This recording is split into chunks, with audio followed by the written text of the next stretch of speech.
여러분, 혹시 특별한 날이 다가올 때마다 오히려 마음 한구석이 서늘해지고 알 수 없는 쓸쓸함에 잠겨본 적 없으신가요? 1년에 단 한 번뿐인 생신이나 어버이날이 되면 아침 일찍부터 눈이 떠지고 문 밖의 작은 인기척에도 귀를 기울이게 됩니다. 평소에는 그토록 덤덤하게 지나가던 하루가 이름이 붙은 특별한 날이라는 이유만으로 우리의 마음을 흔들어 놓습니다. 자식들이 언제쯤 문을 열고 들어올까, 어떤 환한 얼굴로 나를 마주할까, 그런 부푼 기대감을 안고 정성껏 집안을 치우고 가장 좋은 옷을 꺼내 입으며 하루를 시작합니다. 하지만 막상 마주한 현실은 우리의 상상처럼 따뜻하지만은 않습니다. 오랜만에 모인 자식들은 어딘가 지쳐 보이고 시계를 자꾸 쳐다보며 바쁜 기색을 숨기지 못합니다. 정성껏 차린 음식을 앞에 두고도 피곤한 얼굴로 허겁지겁 식사를 마치고는 그저 두툼한 봉투 하나를 건네며 서둘러 자리를 뜨기 일쑤입니다. 그들이 남기고 간 텅 빈 거실에 홀로 앉아 식은 찻잔을 바라볼 때면 우리는 깊은 허무함과 서운함을 느끼게 됩니다. 내가 저들을 어떻게 키웠는데 내 청춘과 뼈를 깎는 고생을 다 바쳐 길러냈건만 돌아오는 것은 이토록 건조한 인사와 의무적인 방문뿐인가 하는 생각에 가슴이 미어집니다. 이러한 마음의 괴로움은 비단 어느 한 사람만의 틈이 아닙니다. 수많은 부모들이 이 특별한 날마다 속으로 눈물을 삼키고 타인 앞에서는 애써 웃음을 지으며 자신의 서운함을 감추려 애씁니다. 이 깊은 상실감과 인간관계의 본질적인 씁쓸함을 해결하기 위해 우리는 철학자 쇼펜하우어와 세네카의 지혜를 빌려 우리의 마음을 단단하게 지켜낼 4가지 핵심 원칙을 살펴볼 것입니다. 첫째, 자식의 방문 빈도나 선물의 크기에 담긴 겉모습과 그들의 진짜 속마음을 분리하는 것입니다. 둘째, 자식들의 고단하고 치열한 일상을 온전히 인정하고 그들을 향한 나의 무거운 기대를 완전히 내려놓는 것입니다. 셋째, 1년에 한 번뿐인 특별한 날의 기쁨을 타인에게 의존하지 않고 오직 나 스스로 축하하고 기리는 단단한 태도를 가지는 것입니다. 넷째, 가슴 깊은 곳에서 올라오는 서운함을 날 선말로 내뱉는 대신 담백하고 고요한 감사의 언어로 바꾸어 전하는 마음의 훈련을 하는 것입니다. 이 원칙들을 깊이 파고들기 전에 우리 주변에서 흔히 볼 수 있는 김영환 씨의 짧은 이야기를 먼저 나누어 보겠습니다. 김영환 씨는 올해 칠순을 맞이하여 오랜만에 삼남매와 함께 이름난 식당에서 식사를 하게 되었습니다. 며칠 전부터 마음이 들떠 밤잠을 설친 그는 자식들과 손주들에게 해줄 재미있는 옛날 이야기와 덕담을 수없이 연습했습니다. 약속 시간이 되어 자식들이 하나둘 모여들었지만 그들의 얼굴에는 기쁨보다는 일상에 찌든 피로가 더 짙게 배어 있었습니다. 식사가 시작되어도 대화는 뚝뚝 끊겼고 자식들은 각자의 바쁜 생각에 잠겨 있거나 멍하니 먼 곳을 응시할 뿐이었습니다. 식사가 채 끝나기도 전에 큰아들이 시계를 보며 멋쩍게 웃었습니다. 큰아들은 다급하게 자리에서 일어나며 두툼한 돈 봉투를 김영환 씨의 손에 쥐어주었습니다. 다른 자식들 역시 기다렸다는 듯이 봉투를 건네고는 다음에 더 길게 찾아뵙겠다는 허망한 약속을 남긴 채 서둘러 각자의 집으로 흩어졌습니다. 거리에 홀로 남겨진 김영환 씨는 손에 쥐어진 차가운 봉투들을 내려다보며 자신이 마치 돈을 받기 위해 이 자리에 앉아 있었던 것 같은 비참함에 고개를 떨구었습니다. 이 짧은 만남 속에서 그는 철저한 고립감을 느꼈고 자식들의 행동 뒤에 숨겨진 차가운 의무감에 깊은 상처를 받았습니다. 하지만 과연 이것이 자식들의 진심이었을까요? 이 일화는 우리가 어떻게 타인의 행동을 오해하고 스스로 고통을 만들어내는지 보여주는 아주 선명한 거울과 같습니다. 이제부터 첫 번째 원칙을 통해 이 문제의 본질을 파헤쳐 보겠습니다. 첫째, 자식의 방문 빈도나 선물의 크기에 담긴 겉모습과 그들의 진짜 속마음을 철저하게 분리하는 것입니다. 우리의 일상에서 이 원칙이 무너질 때 어떤 일이 벌어지는지 이명숙 씨의 늦은 오후를 떠올려 보십시오. 이명숙 씨는 어버이날 아침부터 깨끗하게 집을 청소하고 자식들이 좋아하는 음식을 잔뜩 준비한 채 현관문만 바라보고 있었습니다. 하지만 해가 질 때까지 아무도 찾아오지 않았고 대신 저녁 무렵이 되어서야 자식들로부터 형식적인 안부 전보와 함께 약간의 돈이 배달되었습니다. 그녀는 자신이 준비한 정성과 사랑이 고작 이 얇은 종이 한 장과 돈 몇 푼으로 환산되었다는 사실에 억장이 무너지는 듯 했습니다. 그녀는 자식들이 자신을 사랑하지 않으며 이제 자신이 늙고 쓸모없어졌기 때문에 철저히 버림받았다고 확신하며 밤새 소리 없는 눈물을 흘렸습니다. 그녀의 머릿속에는 과거에 자신이 자식들을 위해 희생했던 수많은 밤과 자신의 모든 것을 내어주었던 헌신의 기억들이 꼬리에 꼬리를 물고 이어지며 그녀를 괴롭혔습니다. 이러한 고통은 어디에서 오는 것일까요? 철학자 쇼펜하우어는 인간의 마음이 겪는 모든 고통의 뿌리를 타인에 대한 기대와 집착에서 찾았습니다. 쇼펜하우어가 남긴 날카로운 통찰을 들어보십시오. 우리의 모든 불행은 혼자 있을 수 없는 무능력에서 그리고 타인이 내게 무언가를 해줄 것이라는 헛된 환상에서 시작된다.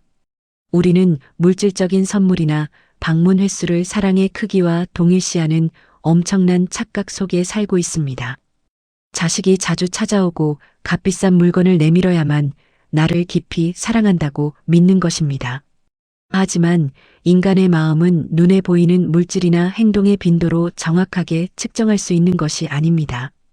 이명숙 씨의 자식들이 보낸 돈 봉투와 짧은 안부는 그녀를 무시해서가 아니라 그들 자신이 감당해야 하는 팍팍한 삶의 무게 속에서 그들이 쥐어짜낸 최선의 애정 표현일 수 있습니다.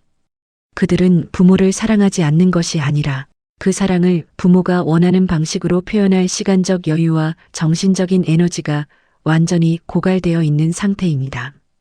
우리가 자식의 행동을 우리의 기준과 우리의 옛 기억으로만 해석하려 들 때 우리는 스스로 지옥을 만들어내는 것입니다.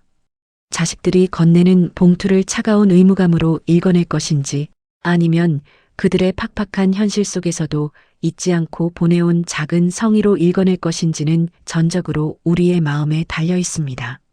쇼펜하우어는 인간관계가 적당한 거리를 유지해야만 서로를 찌르지 않는 고슴도치들과 같다고 말했습니다.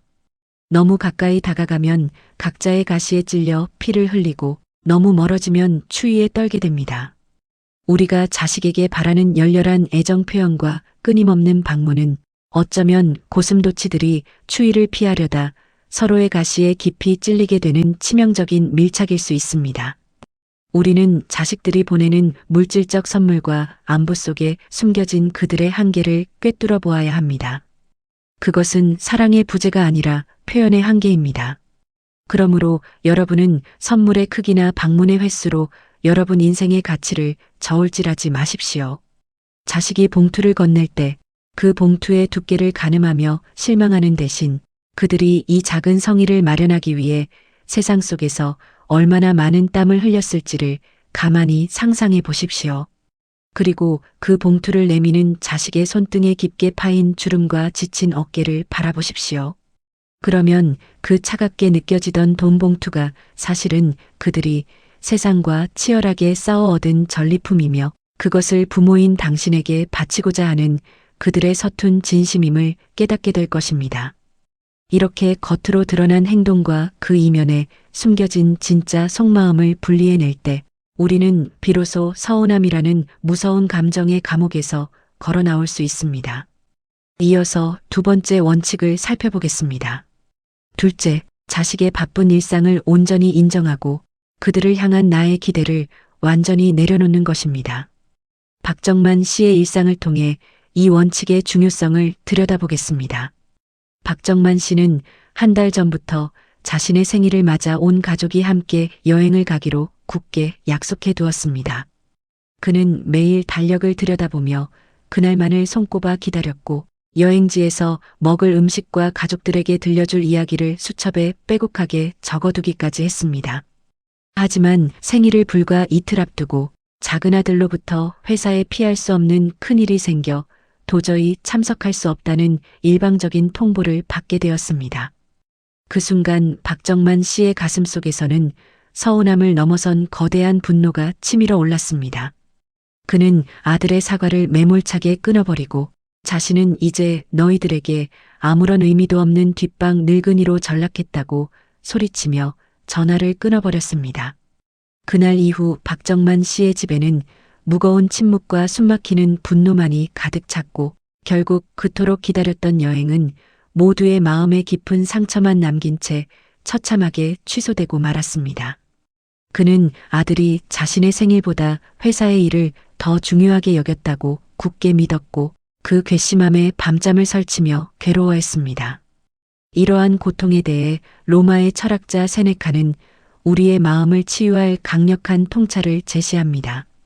세네카는 말했습니다.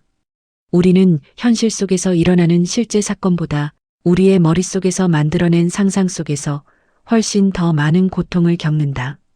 박정만 씨를 진정으로 괴롭힌 것은 아들이 여행에 오지 못한다는 물리적인 현실 그 자체가 아니었습니다.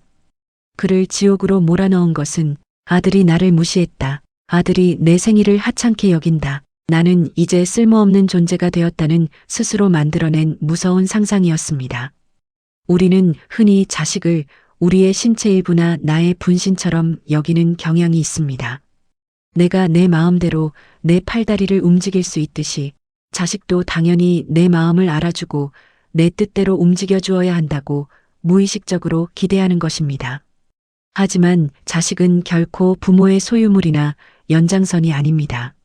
그들은 부모의 품을 떠나 자신만의 전쟁터에서 살아남기 위해 매일같이 피 튀기는 생존 투쟁을 벌이고 있는 독립된 우주입니다. 자식들이 부모의 부름에 선뜻 응하지 못하는 것은 부모를 경멸해서가 아니라 그들 자신의 우주가 지금 엄청난 폭풍우에 휩싸여 있기 때문입니다. 그들은 상사의 눈치를 보며 자리를 지켜야 하고 가족의 생계를 책임지기 위해 자신의 모든 시간을 갈아 넣어야만 하는 고단한 어른으로 살아가고 있습니다. 우리가 이러한 자식들의 치열한 현실을 외면한 채 오직 나의 외로움과 나의 특별한 날만을 강요한다면 그것은 자식의 등에 무거운 짐을 하나 더 얹어주는 것과 다름없습니다. 세네카는 우리가 고통받는 이유는 일어날 수 없는 일을 헛되이 기대하기 때문이라고 경고했습니다. 우리가 자식에게 바라는 완벽하고 화목한 가족의 모습, 모두가 모여 나를 중심으로 웃고 떠드는 그 그림 같은 장면은 현실에서는 거의 존재하지 않는 환상에 불과합니다. 우리는 이 환상을 과감하게 깨뜨려야 합니다.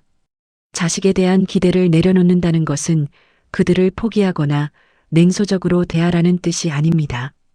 그것은 자식을 나와 분리된 하나의 완전한 타인으로 그들만의 삶의 무게를 짊어지고 걸어가는 독립된 인격체로 깊이 존중해 준다는 뜻입니다.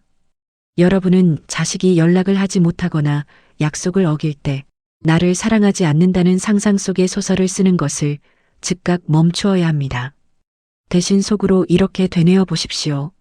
내 아이가 지금 자신의 세상에서 살아남기 위해 아주 힘든 싸움을 하고 있구나. 나의 부재가 그 아이를 편안하게 해준다면 나는 기꺼이 한 걸음 물러나 주겠다.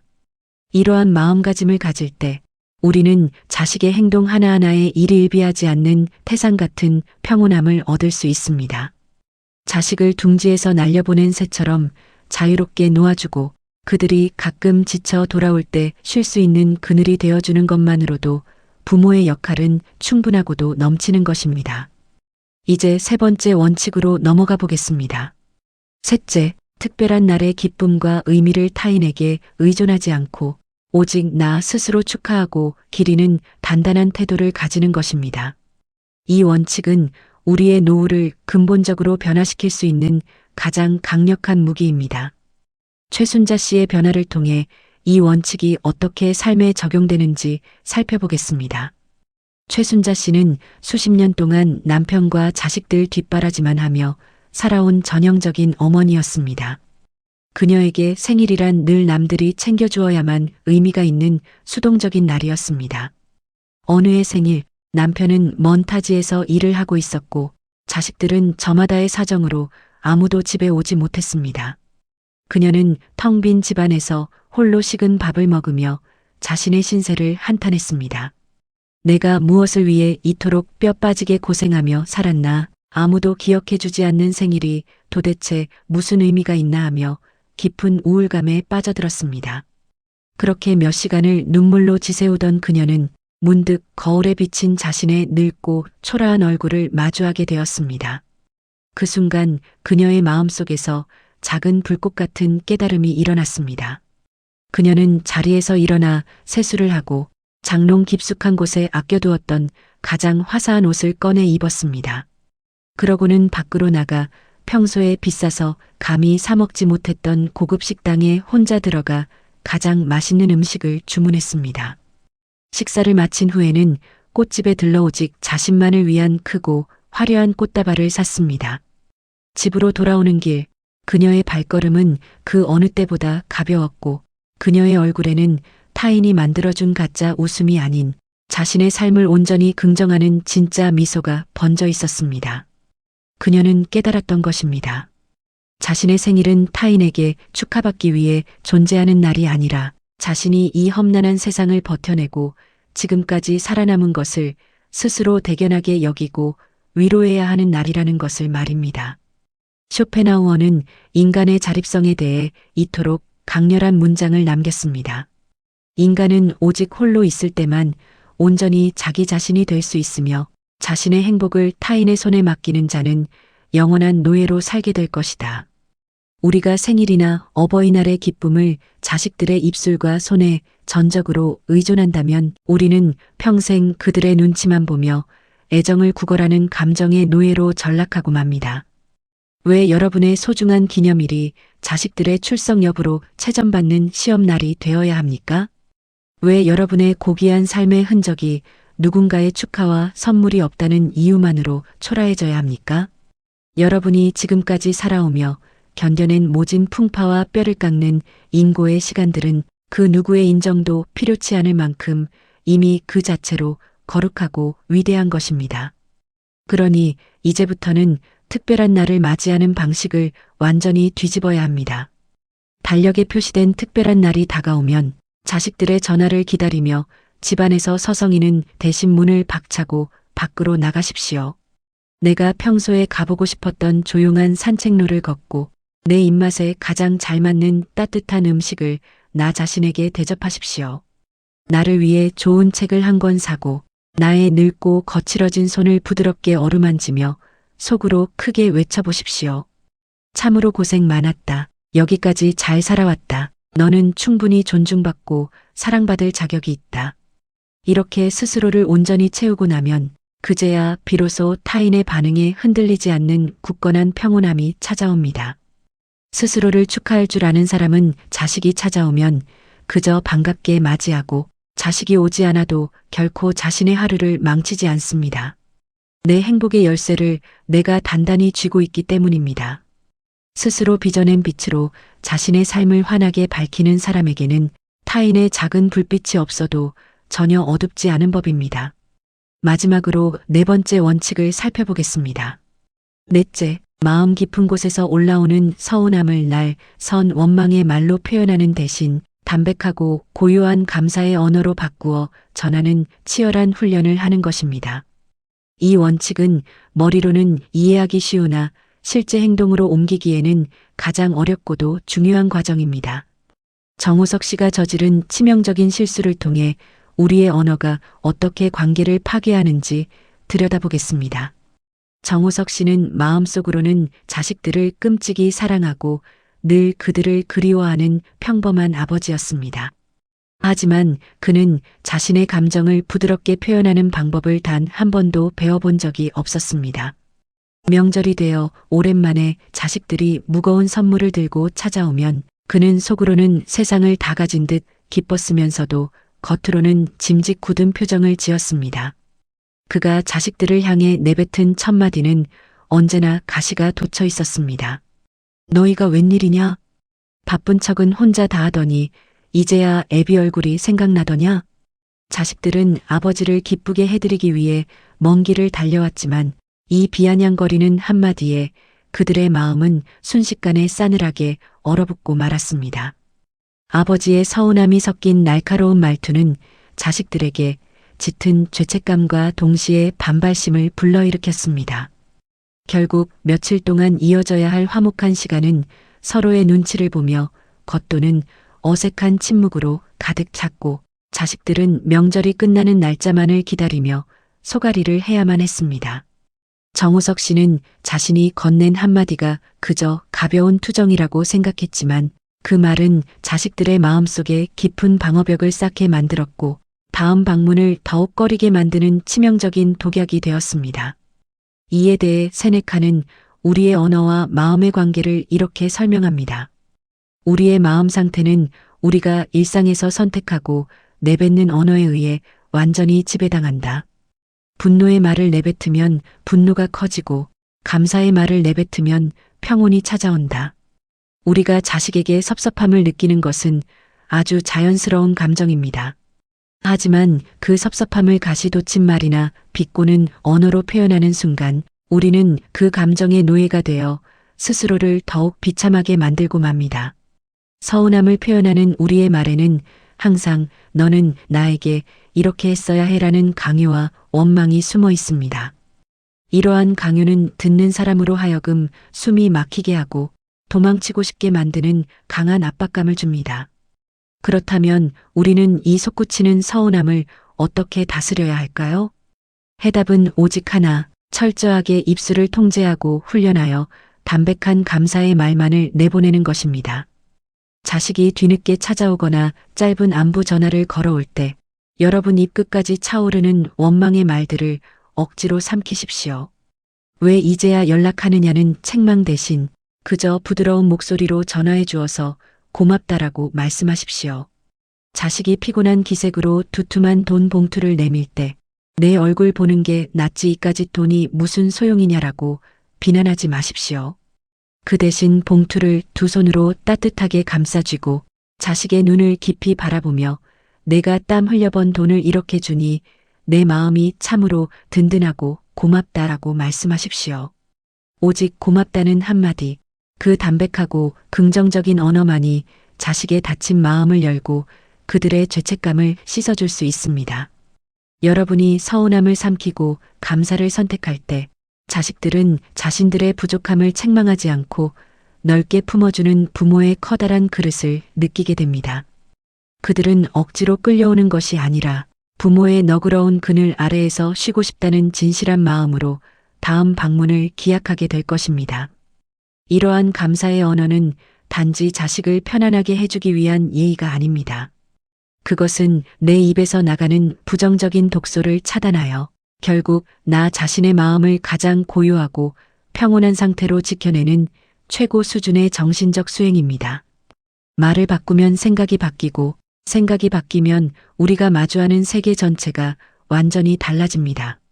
자, 이제 우리는 평온한 노후를 위한 가장 중요하고도 단단한 4가지 원칙을 모두 함께 살펴보았습니다. 우리의 마음을 지키기 위한 이 위대한 지혜의 원칙들을 다시 한번 명확하게 정리해 보겠습니다. 첫째, 자식이 보내는 선물의 크기나 연락의 빈도에 담긴 피상적인 겉모습에 얽매이지 말고 그들의 치열한 현실 속에 숨겨진 진짜 진심과 묵묵한 애정을 분리하여 바라보아야 합니다. 그들의 서투른 행동은 사랑의 부족이 아니라 각박한 세상살이에서 오는 표현의 한계임을 명심하십시오. 둘째, 자식을 내 뜻대로 움직이려 하거나 나의 기대에 맞추어 주기를 바라는 이기적인 마음을 철저하게 내려놓고 그들의 고단하고 바쁜 일상을 있는 그대로 존중하며 하나의 완전한 독립된 인격체로 인정해야 합니다. 그들이 무거운 짐을 지고 걸어가는 길에 내 기대라는 또 다른 돌덩이를 얹지 마십시오. 셋째, 1년에 한 번뿐인 어버이날이나 생신 같은 특별한 기념일의 기쁨을 타인의 축하에 의존하지 마십시오. 어떤 상황에서도 나 자신을 위해 가장 좋은 옷을 입고 맛있는 것을 먹으며 험난한 인생을 잘 살아온 스스로를 뜨겁게 안아주고 축하하는 주체적인 태도를 잃지 말아야 합니다. 넷째, 가슴 깊은 곳에서 울컥 치밀어 오르는 섭섭함과 원망을 가시 돋친 날 선 언어로 내뱉지 마십시오. 대신 그 모든 부정적인 감정을 속으로 조용히 삼켜내고 오직 고맙다, 수고했다는 짧고 담백한 긍정의 언어만을 입 밖으로 내어놓는 무서운 절제와 마음의 훈련을 멈추지 말아야 합니다. 사랑하는 여러분, 우리는 지금까지 오직 가족을 위해, 자식들의 더 나은 내일을 위해 우리의 모든 피와 땀을 바쳐 여기까지 걸어왔습니다. 우리의 굽은 등과 깊게 파인 주름, 그리고 거칠어진 손마디는 그 숭고한 희생과 헌신이 남긴 위대한 훈장입니다. 하지만 그 위대한 희생이 노후의 씁쓸한 서운함으로, 자식들에 대한 깊은 원망으로 변질되어 우리의 마음을 갉아먹도록 내버려 두어서는 안 됩니다. 인생의 황혼기에 접어든 지금, 우리에게 가장 필요한 것은 타인의 인정이나 거칠에 가득한 효도가 아닙니다. 우리에게 진정으로 필요한 것은 타인의 행동 하나하나에 요동치지 않는 굳건하고 고요한 내면의 바다입니다. 자식이 찾아와 곁에 머물면 그 짧고 따뜻한 순간을 조용히 즐기며 미소 지으십시오. 그러나 자식이 각자의 삶에 지쳐 찾아오지 못하더라도 여러분의 하루는 여전히 온전하고 아름다워야 합니다. 누구의 방문도 없는 조용한 오후, 스스로 끓여 마시는 따뜻한 차 한 잔의 온기 속에서 여러분은 충분히 행복할 수 있습니다. 베란다에 핀 작은 꽃의 흔들림을 보며 지나온 삶의 모든 순간이 결코 헛되지 않았음을 스스로 증명해 내야 합니다. 이제 스스로에게 한번 진지하게 질문을 던져보십시오. 나는 지금까지 내 행복의 열쇠를 누구의 손에 쥐어주고 있었는가? 자식의 한마디에 천국과 지옥을 오가는 이 위태로운 마음을 이제는 나 스스로 단단하게 묶어둘 준비가 되었는가? 이 무거운 질문에 대한 해답을 찾기 위해 고군분투하는 과정 자체가 바로 우리가 노후에 수행해야 할 가장 위대하고 아름다운 철학적 여정입니다. 자식이라는 세상에서 가장 사랑스럽고도 아픈 존재를 향한 질긴 집착의 끈을 조금씩 느슨하게 풀어놓으십시오. 그 빈자리에 오직 나 자신을 향한 깊은 연민과 따스한 존중을 가득 채워 넣으시기를 바랍니다. 다가오는 모든 특별한 날들이 누군가를 기다리며 서운함에 눈물 짓는 고통의 날이 되지 않기를 빕니다. 오히려 그날들이 여러분 스스로가 주인공이 되어 자신을 한껏 축하하고 위로하는 눈부시게 자유롭고 평온한 축제의 날로 새롭게 태어나기를 진심으로 기원합니다. 여러분의 삶은 이미 그 자체로 너무나도 훌륭하고 완전한 하나의 우주입니다. 오늘 함께 나눈 이 긴 이야기들이 여러분의 마음속에 쌓여있던 무거운 돌덩이를 치우고 작고 고요한 평온의 씨앗으로 깊이 뿌리내리기를 바랍니다. 오늘 이야기가 여러분의 마음에 작은 울림을 주었다면 구독과 좋아요로 함께 해주세요.